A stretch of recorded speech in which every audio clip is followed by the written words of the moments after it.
আসসালামু আলাইকুম, আপনাকে স্বাগতম জানাচ্ছি আজকের আবহাওয়ার সর্বশেষ আপডেটে।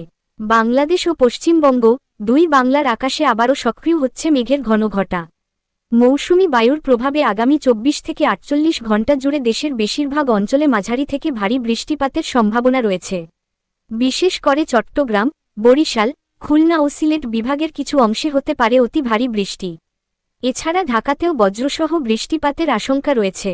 এদিকে পশ্চিমবঙ্গের দার্জিলিং, জলপাইগুড়ি, কোচবিহার ও মালদহ জেলায় বৃষ্টিপাত বেড়ে যেতে পারে। দক্ষিণবঙ্গেও কলকাতা, হাওড়া ও দক্ষিণ 24 পরগনায় বিক্ষিপ্তভাবে বজ্রসহ বৃষ্টি হতে পারে। আবহাওয়া অধিদপ্তর জানিয়েছে, বঙ্গোপসাগরে একটি নিম্নচাপের সম্ভাবনা তৈরি হচ্ছে, যা আগামী কয়েকদিনে আরও সক্রিয় হতে পারে। ফলে সমুদ্রবন্দরগুলোতে 3 নম্বর স্থানীয় সতর্ক সংকেত দেখিয়ে যেতে বলা হয়েছে। নদী বন্দরগুলোতেও সতর্ক জারি রয়েছে। বৃষ্টির সঙ্গে বাড়তে পারে জলাবদ্ধতা ও নদীর পানি।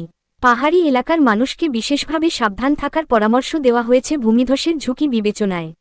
সকলকে পরামর্শ দেওয়া হচ্ছে, প্রয়োজনে ঘর থেকে না বেরোনো, বৈদ্যুতিক সংযোগ থেকে নিরাপদে থাকার এবং নদী ও সমুদ্র এলাকায় অপ্রয়োজনে না যাওয়ার।